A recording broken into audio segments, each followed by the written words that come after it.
সূরা নূরে আল্লাহ পাক বলেছে, বিসমিল্লাহির রহমানির রহিম, রিজালুল্লাহ তুলহিম তিজারাতুন আলা বাইউন আন যিকরিল্লাহ। বলছে ইমানদারদের মধ্যে ওরা একটা ইমানদারদের লক্ষণ ওটা একটা, যে তারা মাল কেনা বেচা করবে কিন্তু আল্লাহ আমার জিকির থেকে গাফিল থাকবে না। তাহলে আপনি যদি মনে করেন মাল কেনা বেচা করবেন, তা জিকির করবেন কি করে?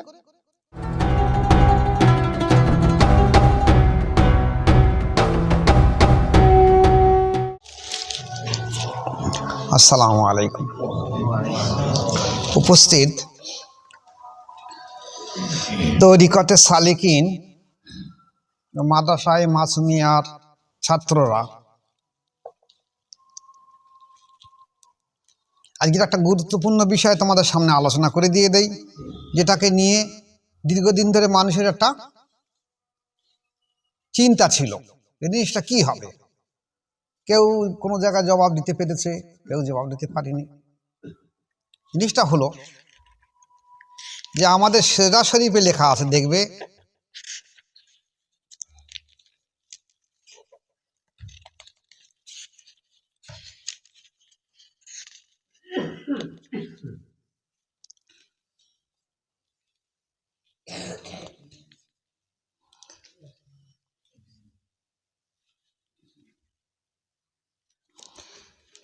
মুর্শিদের প্রতি আদব। আমাদের সেরা শরীফে মুর্শিদের প্রতি আদবে লেখা আছে 3 নম্বরে, যে মুর্শিদের অনুমতি ছাড়া কোনো প্রকার নফল ইবাদত ও জিকির আদি করিবে না। এখন এই জায়গাটায় অনেক মানুষ আপত্তি করে, অনেক আলেম ওলামারা আপত্তি করে যে নফল নামাজ পড়ে পড়ে মানুষ ওলি হয়ে গেছে। এরা বলছে নফল নামাজ পড়া যাবে না। অনেক ইমাম সাহেব, মসজিদের ইমাম সাহেব, অনেকে মাদ্রাসার ছাত্র, হাফেজ, কারি, মাওলানা, মুফতি, মুয়াজ্জিন থেকে সাধারণ মানুষও কথা বলা আরম্ভ করেছে। ফলে অনেক সময় অনেকে জবাব দিতে পারে গুছিয়ে, আর অনেক সময় অনেকে জবাব দিতে পারে না। তা জবাব যখন দিতে পারে না তখন বিভ্রান্ত হয়ে যায়। এখন কথাটা হলো, এই যে মুর্শিদের প্রতি আদব, এটা হলো মুজাদ্দেদ আল-পেশানী রহমাতুল্লাহ আলাইহির মকতুবাত থেকে বলা হয়েছে। এটা আমাদের কথা নয়। আর মুজাদ্দেদ আল-পেশানী রহমাতুল্লাহ আলাইহি থেকে যত তরিকা চলছে ভারতবর্ষ, বাংলাদেশে প্রায় অধিকাংশ তরিকা মুজাদ্দেদ আল-পেশানী রহমাতুল্লাহর নিসবত নিয়ে চলতে হচ্ছে। এখন ওনার আগে থেকে যদি কোনো সিলসিলা রিসালাত করার থেকে থাকে সেটা স্বতন্ত্র কথা, কিন্তু যখন মুজাদ্দেদিয়া তরিকা এসেছে যেদিন থেকে, সেদিন থেকে বড় পীর সাহেব, খাজা সাহেব, বাহাউদ্দিন নকশবন্দি রহমাতুল্লাহ আলাইহি যে তরিকার নিসবত পেয়েছে, ওনারা আর যে শাখা প্রশাখা তরিকার নিসবত পেয়েছে, এই সমস্ত নিসবত যখন রসুল পাক সাল্লাল্লাহু আলাইহি ওয়াসাল্লামকে দিয়ে দিয়েছে, আর হুজুর পাক সাল্লাল্লাহু আলাইহি ওয়াসাল্লাম যখন সেই সমস্ত তরিকারগুলো নিসবতগুলো নিয়ে মুজাদ্দেদিয়া তরিকা নাম দিয়েছে, তাহলে মুজাদ্দেদিয়া তরিকা যখন এসে গেছে, তখন অন্য তরিকাগুলো লুপ্ত হয়ে বাতিল হয়ে যায়, মুছে যায়, বাস্তাতে কোনো থাকবে না কোনো তরিকা। কারণ কিয়ামত পর্যন্ত মুজাদ্দেদ তরিকা টিকে থাকবে। এবং এই তরিকাই ইমাম মেহেদী আলাইহিস সালাম আসবেন মকতুবাত শরীফে। তাই যদি হয়ে থাকে, তাহলে এই যে নফল ইবাদত বা জিকির আদি করা যাবে না, এটা যদি মুজাদ্দেদ আল-পেশানী রহমাতুল্লাহর মকতুবাত শরীফ বলা হয়ে থাকে, তাহলে ওনার থেকে যত কাদিরিয়া তরিকা বা চিশতিয়া তরিকা বা নকশবন্দি তরিকা যেগুলো বেরিয়ে গেছে, বিশেষ করে আমাদের ভারত উপমহাদেশের মধ্যে দুটো মাশায়েখের নাম বিখ্যাত হয়ে আছে। এক মুজাদ্দেদ আল-পেশানী রহমাতুল্লাহ আলাইহির পরে আদম মে নূরি রহমাতুল্লাহ আলাইহি, যিনি মুজাদ্দেদ আল-পেশানী রহমাতুল্লাহ খলিফা ছিলেন নকশবন্দি তরিকা।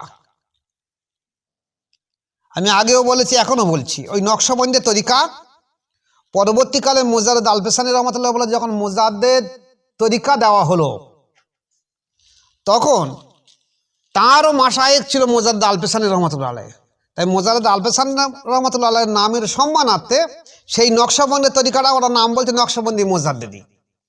আসলে তরিকাটা হলো নকশবন্দি। কারণ যখন মোজাদ্দেদ তরিকা আসে, যখন আল্লাহ পাক মোজাদ্দেদ তরিকা ওনার উপরে অবতীর্ণ করেছেন, তখন আদম বিন নুরি রহমতুল্লাহ তরিকা খেলাফত নিয়ে চলে গেছেন। তাহলে আদম বিন নুরি রহমতুল্লাহ যে তরিকার খেলাফত নিয়ে চলে গিয়ে থাকে, তাহলে উনি কোনো মতে মোজাদ্দেদ তরিকা পেতে পারে না, উনি তো খেলাফত নিয়ে চলে গেছেন। তাহলে মোজাদ্দেদ তরিকা পেতে গেলে মাসুম বিল্লাহ রহমতুল্লাহ থেকে যেসব সিঁড়ি বেরিয়েছে তারা পাবে, আর আদম বিন নুরি রহমতুল্লাহ থেকে বেরিয়ে এসে দেওবন্দের ফুরফুরারা, শাহ ওলিউল্লাহ মুহাদ্দিস দেহলভী থেকে ওইভাবে ঘুরপথে দেওবন্দিরা আর ফুরফুরারা বেরিয়ে এসে। এই জন্যই তো ওরা কোনো সময় বলতে পারবে না আমরা মোজাদ্দেদ তরিকা পেয়েছি। তাহলে মোজাদ্দেদ আলপেসানী রহমতুল্লাহ যদি এই কথা বলে থাকে,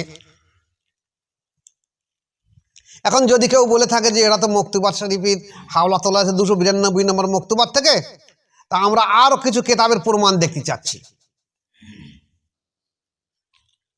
দেখে নাও,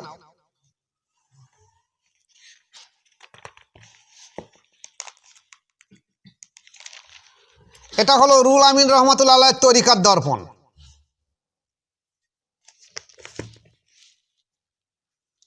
এই তরিকার দর্পণের ভিতরে নূতন প্রিন্ট,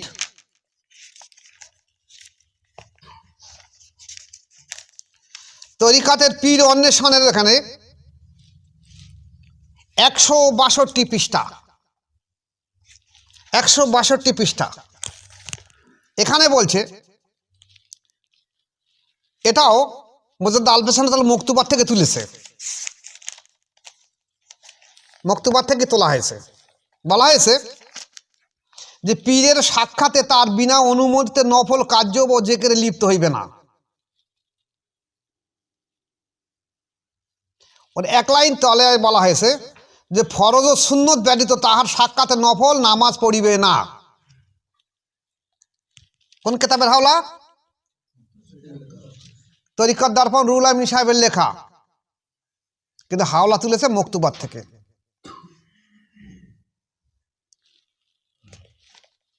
হয়েছে।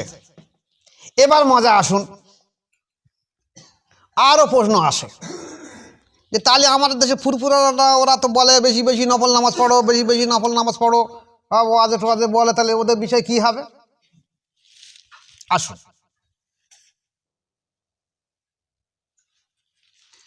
এই কিতাবটা হলো তালিমে জেকের ও ওজিফা শিক্ষা, নুরউদ্দিন সাহেব, আল্লাহ মাওলানা মোহাম্মদ নুরউদ্দিন সিদ্দিকী সাহেবের লেখা আছে। তো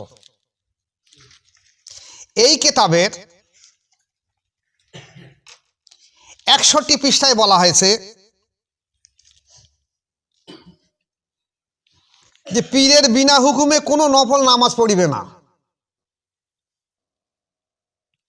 নুরউদ্দিন সিদ্দিকী কে হয় বলতে পারবেন? মেজুজুরির ছোট ছেলে। তাহলে উনি ওনার কেতাবে লিখেছে যে পীরের বিনা হুকুমে কোনো নফল নামাজ পড়িবে না। হয়েছে? ফুরফুরার মেজে হুজুরির তালিমে জেকেরে উনিও মকতুবাতের হাওলা তুলেছে যে কোনো মোর্শেদের বিনা হুকুমে কোনো নফল নামাজ পড়বে না। এবার আসুন, মেজে হুজুরির তালিমে তরিকাত বাতিনি শিক্ষা, এর একটা 182 পৃষ্ঠা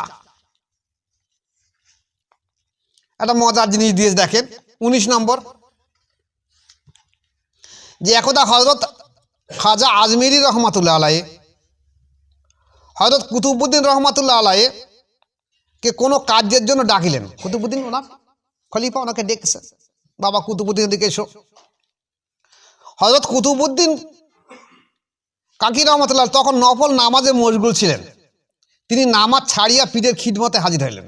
নামাজ ছেড়ে দে, পীর সাহেব ডেকে বলে চলে এস। খাজা সাহেব জিজ্ঞাসা করলেন, তুমি কি নামাজ ছাড়িয়া দিলে? উত্তরে বলেন, হ্যাঁ। তখন খাজা সাহেব বললেন, খুব ভালো কাজ করেছো। পীরের খেদমতের জন্য তৈরি থাকা নফল নামাজ পড়া অপেক্ষা উত্তম। কে বলছে? খাজা সাহেব বলছে। প্রকৃতপক্ষে ইহাও দিনের কাজে তৈরি থাকা হয়, কিন্তু মজার জিনিস হলো ফরজ, ওয়াজিব ও সুন্নত নামাজ ত্যাগ করা চলবে না যদি পীর ডাকে। নফল নামাজ যদি পীর ডাকে তাহলে নামাজ ছেড়ে দে, পীরের আওয়াজের জবাব দিতে হবে। এমনকি যদি মা বাপ ডাকে জবাব দিতে হবে, স্ত্রীকে যদি স্বামী ডাকে জবাব দিতে হবে। মশলা তাই বলা হয়েছে তো। এখন প্রশ্ন আসবে, তাহলে নফল নামাজ যখন সে নিয়ত করেছে, নিয়ত করার সঙ্গে সঙ্গে নফল নামাজ তখন ওয়াজিব হয়ে গেছে তার উপরে, তাহলে ওই নামাজটা তাকে পরে পড়ে দিতে হবে। কিন্তু সে 2 রাকাত নামাজের নিয়ত করুক আর 4 রাকাত নামাজের নিয়ত করুক, কারণ নফল নামাজ তুমি নিয়ত করলে কেন? তুমি যদি নিয়ত না করতে তা তোমার নামাজ দেখা আছে নফল নামাজ তুমি 4 রাকাত নিয়ত করেছো, তুমি 3 রাকাত পড়েছো, এখন তোমার মা ডেকেছে কি বাপ ডেকেছে কি তোমার মুর্শিদ ডেকেছে কি কোনো মা বোনদের হয়তো তার স্বামী ডেকেছে, তাহলে সে নামাজ ছেড়ে দিয়ে স্বামীর কথা শুনবে চলে যাবে। এখন তাহলে তার 3 রাকাত নামাজ পড়া হয়ে গেছে, সেইভাবে উঠে চলে যেতে হচ্ছে। এইবার পরে আবার ফের সে 4 রাকাত পড়ে দিতে হবে কিন্তু তার, কারণ যেহেতু সে নফল নামাজের নিয়ত করেছে বলে, তাহলে নফল নামাজের নিয়ত তাহলে কি নামাজের কতটা গুরুত্ব রয়ে গেছে। আসুন নফল নামাজ সম্পর্কে, নফল ইবাদত সম্পর্কে রুহুল আমিন রহমাতুল্লাহ আলাইহির আবার তরিকার দর্পণ বার করছি।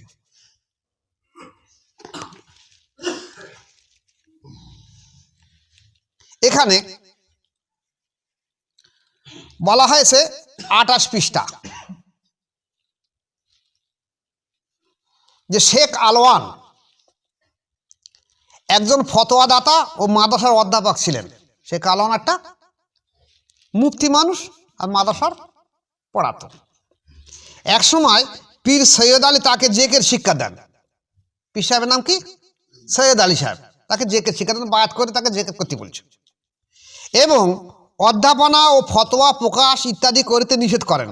বলছে তুমি আর মাদ্রাসায় পড়াতে পারবে না, আর ফতোয়াও আর দিতে পারবে না, নিষেধ করেছে। এবং সর্বক্ষণ জেকেরে সংলিপ্ত থাকিতে আদেশ করেন, সবসময় তোমার জেকের করতে হবে। নির্বোধেরা মানে মূর্খ ব্যক্তিরা বলতে লাগলো যে সৈয়দ সাহেব, এই পীর সাহেব শাইখুল ইসলামকে পথভ্রান্ত করিয়াছেন। মূর্খ মানুষরা কি বলতে লাগলো? যে পীর সাহেব এত বড় একটা মাওলানা মানুষকে পথভ্রষ্ট গোমরাহি করে দিস, এবং সাধারণের হিতকর কার্য হইতে তাকে বিরত রাখলেন। সাধারণ মানুষের ভালো কাজ, সে ফতোয়া দেবে, সে মশলা মশাইল বলবে, সে মাদ্রাসায় পড়াবে, এইসব বন্ধ করে দিয়েছে। এটা সাধারণের ভালো কাজ।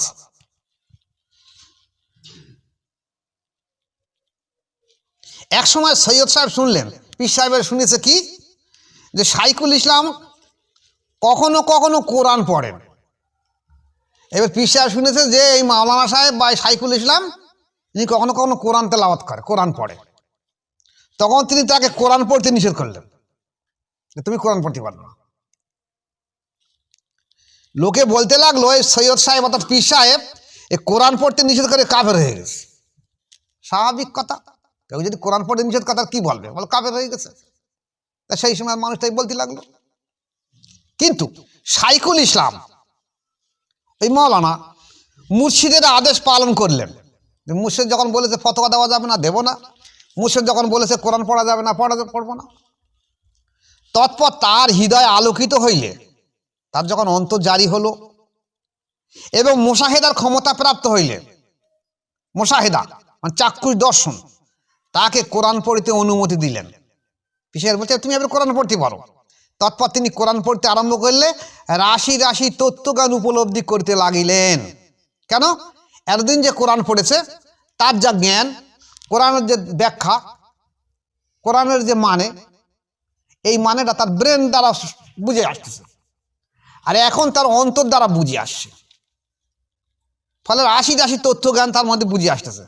তখন তিনি বলেন, আমি তোমাকে মৌখিক কোরআন পড়তে নিষেধ করিয়াছিলাম, কোরআন মজিদের তত্ত্বজ্ঞান সমূহ আয়ত্ত করিয়া পড়িতে নিষেধ করি নাই। তাহলে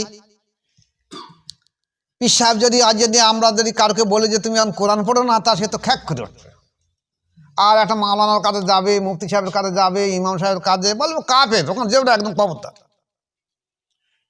কিন্তু ভাগ্য ভালো যে রুহুল আমিন সাহেব এই কথাটা বলে গেছে বলে আমাদের পক্ষে বলা সহজ হয়ে যাচ্ছে।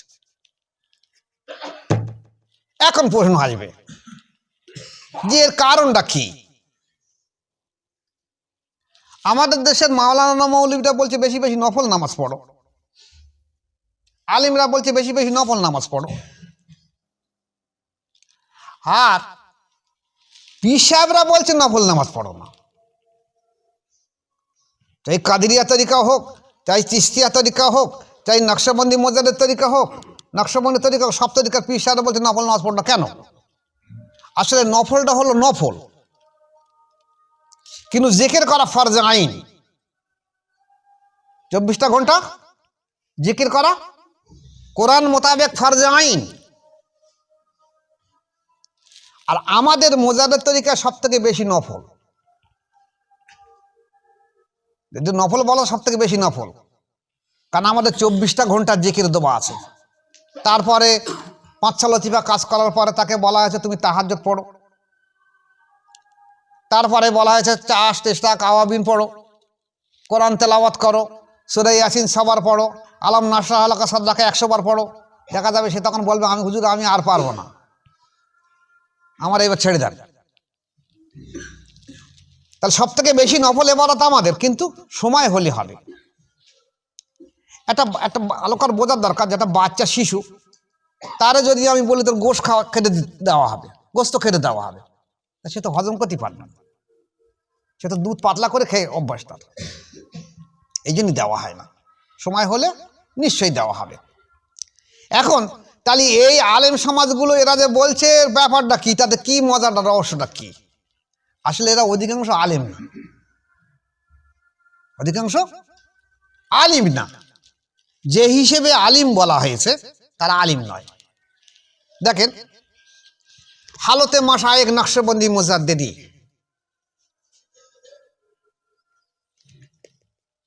এখানে সব তরিকায় কিন্তু আসতে হবে রসুল পাক সাল্লাল্লাহু আলাইহি ওয়াসাল্লাম থেকে। এখানে আমাদের তরিকায় এসে রসুল পাক সাল্লাল্লাহু আলাইহি ওয়াসাল্লামের পরে কার নাম এসেছে? আবু বকর সিদ্দিক রাদিয়াল্লাহু আনহু, তারপরে সালমান ফারসি, তারপর কাসিম ইবনে মুহাম্মদ ইবনে আবু বকর, মানে আবু বকর সিদ্দিক রাদিয়াল্লাহু আনহুর পোতা কাসিম ইবনে মুহাম্মদ ইবনে আবু বকর, মানে আবু বকর সিদ্দিক না নাতি না পোতা। ছেলের ছেলে হলি বলে পোতা আমাদের দেশে বলে, আর মেয়ের ছেলে হলি বলে নাতি। এখন কোন জায়গায় কিরকম ভাষা জানি না। এই যে ইমাম কাসেম রহমাতুল্লাহ বলুন আর রাদিয়াল্লাহু তাআলা আনহু বলুন,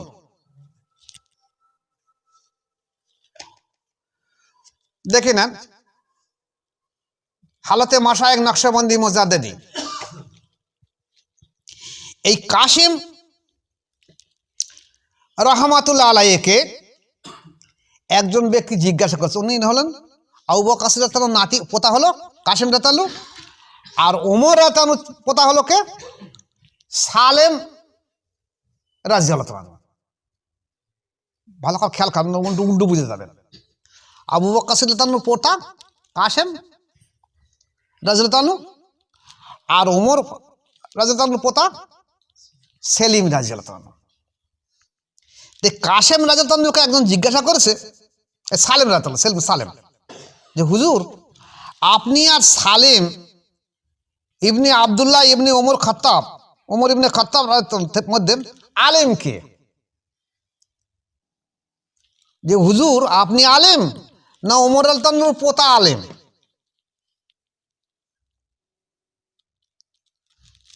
তখন তার মাদ্রাসা হয়নি, তখন তার ওই তফসিরে জালালাইন হয়নি। এখন তফসিরে জালালাইন না পড়লে তার আলেম হতে পারে না। তখন তার ওই বোখারি, তিরমিজি, মিশকাত, ইবনে দাউদ, নেসাই সব হয়নি, মুসলিম শরীফ হয়নি। তাহলে সাধারণ আমাদের দেশের আলেমের মতে তার আলেম না, কিন্তু তবু তাকে জিজ্ঞাসা করা হয়েছে যে হুজুর, আপনি আর ওমর রাদিয়াল্লাহু পোতা যে সালিম রাদিয়াল্লাহু, এই দুজনের মধ্যে আলিম কে? উনি বলছেন আমি আলিম। আর ওমর রাদিয়াল্লাহু পোতা মোবারক ব্যক্তি, খুব ভালো মানুষ। হযরত ইমাম কাসেম রাদিয়াল্লাহু জবাব দিলেন, তিনি মোবারক ব্যক্তি, কিন্তু আমি আলিম। কেন বলছে যে আমি আলিম মানে আমার নফসের তাজকিয়া আছে, আমি আলিম মানে আমার নফসের তাজকিয়া আছে, বুঝেছ? তাহলে নফসের তাজকিয়া না হলে তখন মানুষ আলিম বলে দাবিদার হতো না। এই সম্পর্কে ইমাম গাজ্জালী রাহমাতুল্লাহ কি বলে দেখো,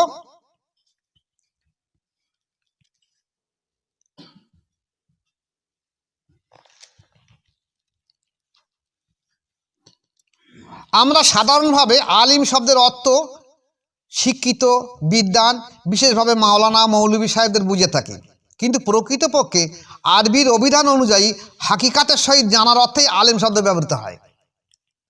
হাকিকাতের সাথে জানার সাথে, এ এলমে শরিয়াতে আলেমের হাকিকাত জানে, সেগুলো আলিম। হযরত সালেম রাদিয়াল্লাহু সম্পর্কে হাকিকাতের সহিত তাহার জানা ছিল না বলে তিনি তার ক্ষেত্রে আলেম শব্দ ব্যবহার না করে মোবারক ব্যক্তি বলেছেন। উনি জানেন না ওনার হাকিকাতে ভাবে ওনার নফসের তাজকিয়া আছে কিনা, তাই উনি বলছেন মোবারক ব্যক্তি। কাহার নফস তাজকিয়ার পর খেলাফত পূর্ণতা প্রাপ্ত হয়েছে কিনা তাহা গায়বী ব্যাপার, তিনি নিজে ছাড়া অন্য কেউ বলা মুশকিল।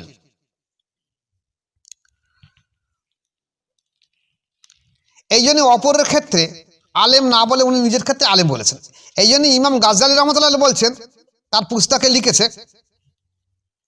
যে সমস্ত পীরে কামেলকে অবশ্যই আলেম হতে হবে, সমস্ত পীরে কামেলকে অবশ্যই আলেম হতে হবে। কোন আলেম? সার্টিফিকেট না, নফসের তাজকিয়া। কিন্তু সব আলেমই পীর হওয়ার যোগ্যতা রাখে না। সব আলেম কি পীর হবে? তার নফসের তাজকিয়া নিয়ে পীর হবে না। এখন সমস্ত পীরে কামেলকে অবশ্যই আলেম হইতে হবে, এরা ধরে রেখে দেবে বোধ হয়, তাহলে পীর হতে গেলে অবশ্যই আলেম হতে হবে। কিন্তু এই আলিম যে এই আলেমের সঙ্গে কথা বলা হয়েছে, এরাই বুঝতে পারেন, এরা বর্তমান জমানার আলেমলে মাথা ঘামাচ্ছে। যার জন্যে জিজ্ঞেস কর, তোমার পীর সাহেব আলেম? হ্যাঁ, অমুক পীর সাহেব আলেম।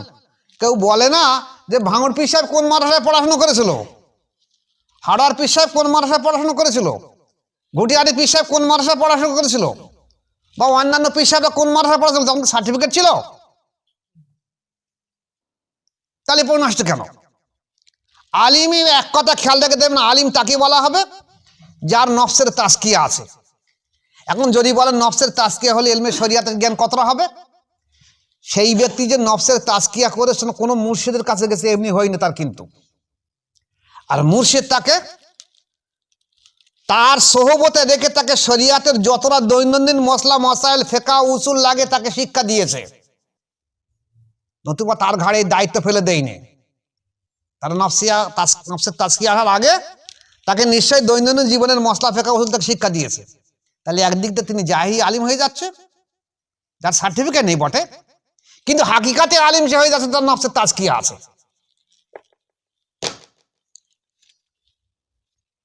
এবার আসুন, তাহলে আমাদের দেশে এই যে মাওলানা, মৌলভী, আলেম, ওলামা, এরা মুয়াজ্জিন, ইমাম সাহেব, যারা যা মাদ্রাসায় পড়াশোনা করছে, তারা তো একেবারে মাথা খারাপ করে ফেলতেছে। নফল নামাজ পড়ে না এরা, নফল নামাজ পড়ে না এরা, নফল নামাজ পড়ে না, নফল নামাজ পড়ে পীর সাহেব হয়েছে। নফল নামাজ পীর সাহেব হয়েছে, কোনো প্রমাণ নেই। কাদরিয়া এবং চিশতিয়া তরিকার জিকিরের অবস্থা কম ছিল।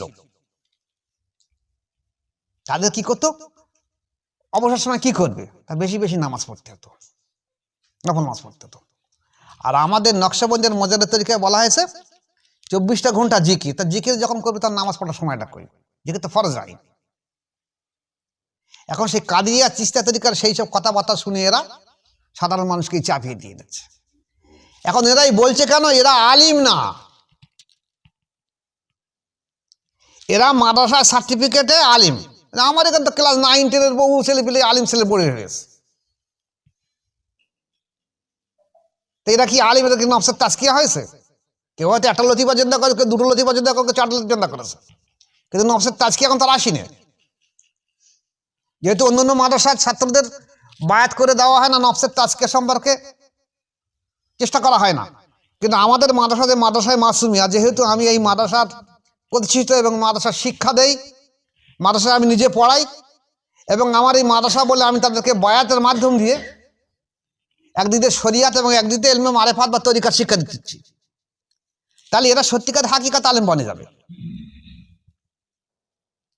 তাহলে আজকে খেয়াল রেখে দেন যে এই যেসব সাধারণ আমি মাওলানা মৌলবীর কথাই বাদ দিলাম, কোনো পীর যারা যদি বলে নফল নামাজ বেশি বেশি না পড়ে পীর সাহেব হতে পারবে না, কোনো পীর সাহেবও যদি বলে যে নফল নামাজ বেশি বেশি না পড়লে পীর সাহেব হতে পারবে না, তাহলে তো তারা তো পড়িনি কেতাবপত্র।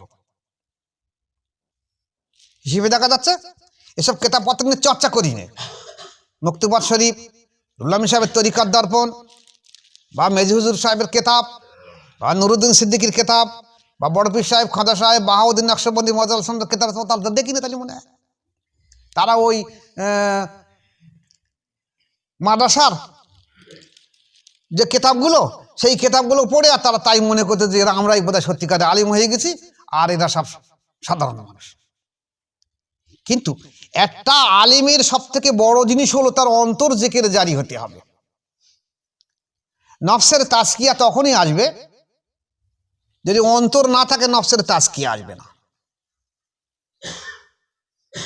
শুধুমাত্র মুর্শিদকে বলা হয়েছে পীরের সাক্ষাতে কোনো নফল ইবাদত করার নয়, যেখানে বলা হয়েছে কোরআন তেলাওয়াত সে যদি বন্ধ করে দিতে পারে।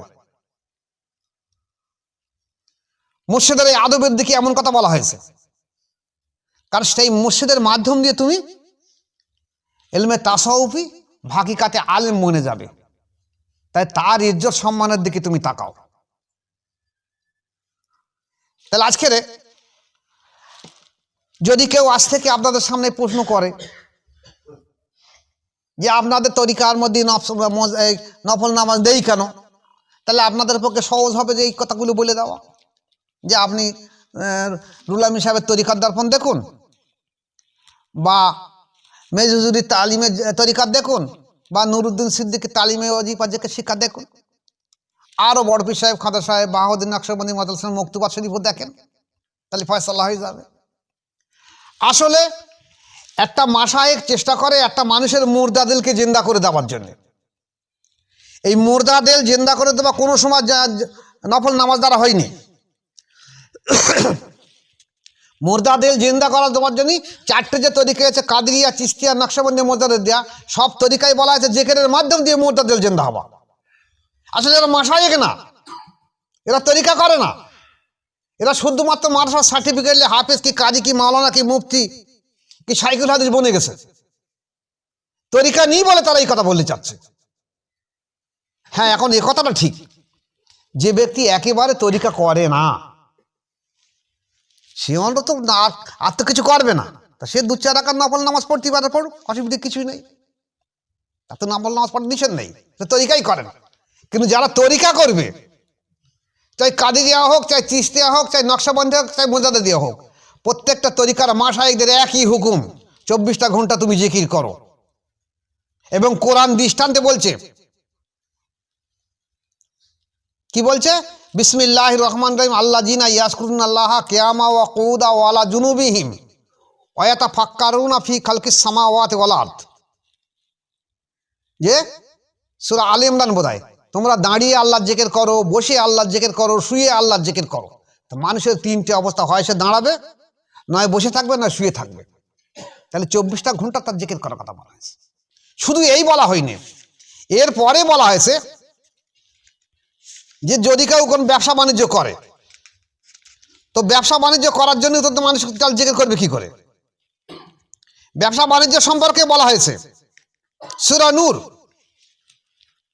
সূরা নূরে আল্লাহ পাক বলেছে বিসমিল্লাহির রহমানির রহিম রিজালুল্লাহ তুলহিম তিজারাতুন আলা বাইউন আন যিকরিল্লাহ। বলছে ইমানদারদের মধ্যে, ওরা একটা ইমানদার, ইমানদারদের লক্ষণ ওটা একটা, যে তারা মাল কেনা বেচা করবে কিন্তু আল্লাহ জিকির থেকে, আমার জিকির থেকে গাফিল থাকবে না। তাহলে আপনি যদি মনে করেন মাল কেনা বেচা করবেন, তা জিকির করবেন কি করে? এখানে আপনি কি মাল বলবেন ভাই 10 টাকা দাম বলে লা ইলাহা ইল্লাল্লাহ বলবেন না। এখানে বলা হয়েছে যে যদি আপনার লতিফা জিন্দা হয়, কলব জারি হয়, বা রু জারি হয়, শের জারি হয়, খফি জারি হয়, আকফা জারি হয়, নফস জারি হয়, আপনি আপনার লতিফার দিকে খেয়াল করবেন। লতিফা তো সবসময় আল্লাহ আল্লাহ জিকির করছে, সেই লতিফার দিকে খেয়াল করে আপনি ব্যবসা বাণিজ্য করে নেবেন। আবার কত ব্যবসার কাজটাই মিটে যাবে, আবার আপনি আবার লতিফার দিকে খেয়াল করে জিকির করে থাকবেন। তখন এই সময় লতিফার দিকে খেয়াল রেখে দেওয়া, স্মরণ রেখে দেওয়া, ওটা জিকির। কারণ লতিফা তখন আল্লাহ আল্লাহ জিকির করছে, সেদিকে খেয়াল রেখে দেওয়া। তাহলে ব্যবসা বাণিজ্য কেনা বেচার সময় জিকির করা একমাত্র যদি লক্ষ্য হয়ে থাকে, তাহলে এত জিকিরের এত গুরুত্ব দেওয়া হয়েছে। আর আমরা সেই জিকিরের মাধ্যম দিয়ে যে মুর্দাদেরকে জিন্দা করে দেওয়া হবে সেই দিকে ভুলে গিয়ে আমরা আজ সমস্ত মসজিদে মিলাদের মজলিসে বেশি বেশি বলে দিয়েছে বেশি বেশি নফল নামাজ পড়ো, আল্লাহ তোমাদের ভালো করবে। এখন নফল নামাজ পড়লে কি লস হবে? এই প্রসঙ্গে দুটো একটা কথা বলে বিদায় নেব। ব্যাপার হলো, যদি আপনার নফসের তাজকিয়া না হয়, কোরআন বলেছে বিসমিল্লাহির রহমানির রহিম কদ আফলাহা মান যাক্কাহা ওয়া কদ খাবা মান দাসসাহা। যে ব্যক্তির নফসের তাজকিয়া হলো সেইটি জান্নাতি হবে, কামিয়াবি হবে। আর যার নফসের তাজকিয়া হলো না, সে বরবাদ হয়ে যাবে। তাহলে নফসের তাজকিয়া যদি না হয়ে থাকে একটা মানুষের, সে যদি নামাজ পড়ে তো নামাজে তার রিয়া আসবে। নফসের যে অবস্থা, কাম, ক্রোধ, লোভ, মোহ, মদ, মাৎসর্য, তার মধ্যে রিয়াটা আসবে। আমি বেশি বেশি নামাজ পড়ি, আমি বেশি বেশি রোজা করি, আমি বেশি বেশি হজ করি, আমি বেশি বেশি দান করি, আমি বেশি বেশি জাকাত দেই, আমি বেশি বেশি সাদকা দেই, আমি বেশি বেশি মসজিদে যাই। মানে যে কাজ করবে সেই নফসের তাজকিয়া না হলে সেই কাজে, সেই ভালো কাজটা তার আমরা রিয়া দেখা দেবে, সূক্ষ্মভাবে তার অন্তরে রিয়া আসবে। এই জন্যই এই মোজানের তরিকায় বলা হয়েছে যে তুমি ওই রাজ দরবেশের মতন পোশাক পরো না, আর লোকের দেখানোর জন্য যে আমি পীর সাহেব, ছেঁড়া করা তাবলি মেরে পোশাকও পরো না। তুমি আলিমের মতন পোশাক পরো। আলিমরা যেরকম পোশাক পরছে এরকম পোশাক পরো, যেন মানুষ তোমাকে না বুঝতে পারে যে তুমি পীর সাহেব।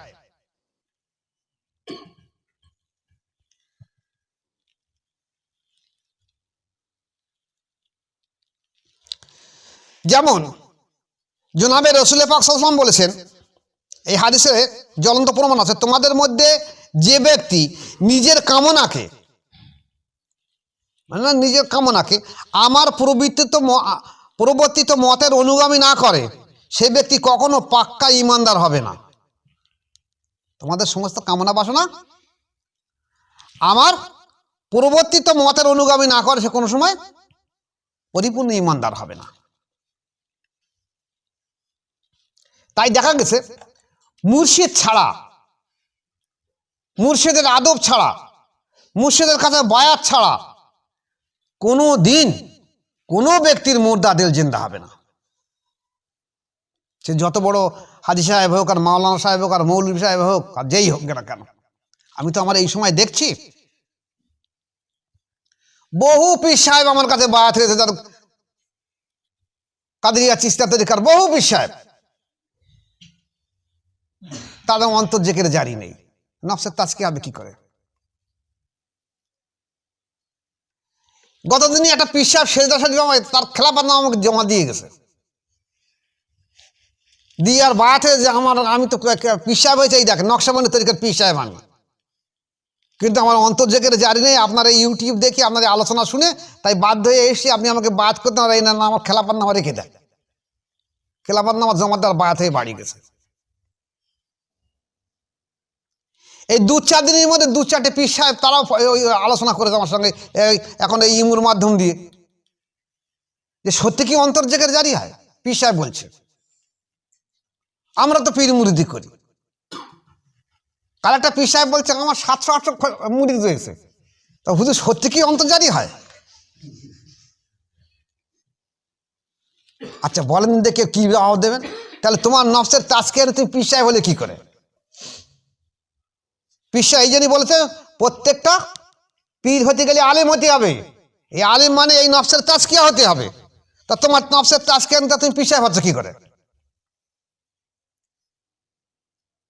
আর আমাদের দেশে এইরকম পীর সাহেব এমন বেশি হয়ে গেছে, যার জন্যে মানুষ আজ বিভ্রান্ত হয়ে যাচ্ছে, কোনটা সঠিক কোনটা বেঠিক, কি করবো না করবো। তাই আমি একটা কথাই বলে দিয়ে দিচ্ছি, আপনারা বিভ্রান্ত হবেন না। আপনারা পরিষ্কার বলে দেবেন, যদি কেউ পীর সাহেব বলে দাবিদার করে তাকে বলে দেবেন ভাই তোমার সেজদা শরীফটা একটু দেখি,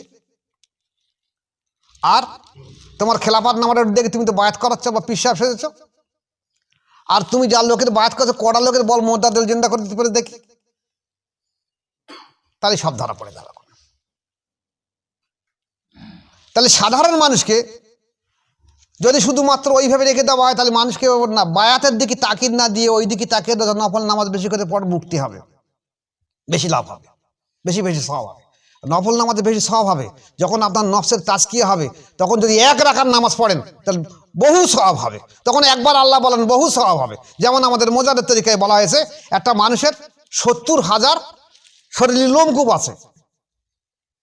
যদি নফসের তাজকিয়া হয়ে যায় 70,000 লোমকূপ এবং শরীরে যত মাংসখণ্ড আছে, অনুচক্রিকা, লোহিত কণিকা, শ্বেতকণিকা যা আছে, প্রত্যেকটার একটা জবান আছে প্রত্যেকটা জবান। তরিকার দর্পণ কেতাবুল উলামা সাহেব বলছে যে সেই 70,000 লোমকূপ এবং প্রত্যেকটা লোহিত কণিকা, শ্বেতকণিকা, অনুচক্রিকা, হাড় হাড্ডি সমস্ত কিছু আল্লাহ আল্লাহ জিকির করে থাকবে। তাহলে এই সবগুলো তো আপনার আমল নামায় আসবে। যে মানুষের দেহে যে বহু সংখ্যক পরমাণু আছে, উহার প্রত্যেকটির এক একটি শুষ্ক রসনা আছে বা জবান আছে, প্রত্যেকটিতে এক এক লতিফা ধরতে হইবে। মোজাদের তরিকায় শরীরস্থ 70 সহস্র লোমকূপকে 70 সহস্র লতিফা বলা হয়। শরীরের প্রত্যেক পরমাণু ও লোমকূপ খোলা তালা জিকির করে থাকে। তাহলে যদি সত্যিকার একটা মানুষ যখন সত্যিকার নফসের তাজকিয়া করবে, তখন দেখা যাবে নফসের পরে সুলতান নাজগা আসবে। এই সুলতান নাজগা দেখা তার সমস্ত শরীর সর্বসময় আল্লাহ আল্লাহ জিকির করবে। এই লোমকূপ, হাড় হাড্ডি, লোহিত কণিকা, শ্বেতকণিকা, অনুচক্রিকা, তাহলে তখন তো সব অগণিত হবে। কিন্তু এখন তুমি একবার নামাজ পড়বে, একটা নফল নামাজ পড়লে 1 রাকাত নামাজ পড়লে 10টা সওয়াব হয় মনে করলাম। কিন্তু এখানে 70,000 লোমকূপ পর্যন্ত একবার আল্লাহ আল্লাহ বলছে, এবং সেটা সওয়াব হবে যেহেতু তার নফসের তাজকিয়া হয়ে গেছে। তাহলে আমরা চেষ্টা করব যে প্রত্যেকটা মানুষকে বায়াতের দাওয়াত দিয়ে, যেখানে সত্যিকারের ভালো মাশায়েখ আছে তারা বায়াত গ্রহণ করে যেন সত্যিকারের তরিকা করে। এই সাধারণ আলেম মাওলানা মৌলবীর দিকে না তাকিয়ে, কারণ এরা সমাজকে বিভ্রান্ত করে দিয়ে দিচ্ছে। যার জন্য আমার দাদা পীর আব্দুল হাকিম রহমতুল্লাহ বলতো যে এই শরিয়াতের আলিমরা কোরআন আর হাদিসের চাবুক দিয়ে মানুষকে সুপথ থেকে সব কুপথে এলে যাচ্ছে। দরকার ছিল মানুষকে কুপথ থেকে সুপথে আনা, তা না করে কুপথে এলে যাচ্ছে। দরকার ছিল আগে বলা তুমি বায়াত গ্রহণ করো, আগে তুমি নফসের তাজকিয়া করো। ঠিক আছে, তুমি নামাজ পড়ো, নামাজ ধরেছো, ভালো কাজ করেছো, মসজিদে যাচ্ছ, ভালো কাজ করেছো, কিন্তু এক্ষুনি আপাতত তুমি খুব তাড়াতাড়ি তুমি বায়াত গ্রহণ করো কোনো ভালো মাশায়ের কাছে, করে নফসের বিরুদ্ধে মুজাহিদা করো, সংগ্রাম করো, সাধ্য সাধনা করো নফসের তাজকিয়া করার জন্য। যদি নফসের তাজকিয়া করো তাহলে দেখা যাচ্ছে তোমার প্রত্যেকটা ইবাদত আল্লাহ পাকের দরবারে গ্রহণযোগ্য হবে। আর নফসের তাজকিয়া না তাহলে তোমার ইবাদত গ্রহণযোগ্য হবে না। আমরা সেদিকে না তাকিয়ে আমরা বেশি বেশি নফল নামাজের দিকে তাকিয়েছি। তাই চেষ্টা করবে, নফল নামাজ আমাদের তরিকায় নিষেধ নয়, আমাদের তরিকায় বৈধ। তবে সময় হলে যখন তোমার নফল নামাজ পড়া হবে তখন বেশি বেশি সওয়াব হবে। যেমন আমরা বলে দেই, যখন 6 লতিফা 7 লতিফা কাজ করার পরে যে তুমি তাহাজ্জুদ নামাজ অবশ্যই পড়বে, বলে দাও হয়তো 2 রাকাত নামাজ পড়বে, 2 রাকাত নামাজ পড়ার পর 10 মিনিট মুরাকাবা করবে, ফের 2 রাকাত নামাজ পড়ে ফের 10 মিনিট মুরাকাবা করবে, তাহাজ্জুদ নামাজ পড়বে। এবং তাহাজ্জুদ নামাজ আমরা সবাইকে অবশ্যই পড়তে বলে দিয়ে দিই। তারপর সে তাহাজ্জুদ নামাজ কন্টিনিউ করতে পারলে তাকে বলা হয় সূরা ইয়াসিন পড়বে, একবার ছাড়া 6 বার পড়বে। যদি সময় থাকে আলাম নাসরা আলাকা সাদাকাদা 100 বার করে পড়বে। তারপর বলে দেওয়া হয় যদি কোরআন তেলাওয়াত করা থাকে তা কোরআন বুঝে বুঝে পড়ো, ওয়ারাতিল কোরআন তারতিলা, কোরআন বুঝে বুঝে পড়ো কি বলতে চেয়েছে আল্লাহ পাক। এবং হাদিস দেখো, ফিকহ দেখো, মসলা মশাইল সব কিছু কিতাব দেখো। তখন আগে তোমার নফসের তাজকিয়া করে নাও। নফসের তাজকিয়া না করলে যদি আমি বেশি ইবাদত করি সেই ইবাদতে দিয়ে হবে, সেটাও আমার ক্ষতিগ্রস্ত হবে, আমার নফস আরো বেশি শক্তিশালী হবে। যত বেশি ইবাদত করবে তত নফস শক্তিশালী হবে। তাই আল্লাহ পাক এর থেকে আমাদের পরশ করার তৌফিক দেখ, যেন আল্লাহ পাক আমাদের জিকিরের অন্তর জারি রেখে দেয় এবং আমরা যেন মুর্শিদের সোহবত এখতিয়ার করে দুনিয়া থেকে বিদায় নিতে পারি। আর চেষ্টা করবো মুর্শিদের প্রত্যেকটা হুকুম মেনে চলার জন্য। ওমা আলাইনা ইল্লাল বালাগ। আসসালামু আলাইকুম ওয়া রাহমাতুল্লাহি ওয়া বারাকাতুহু।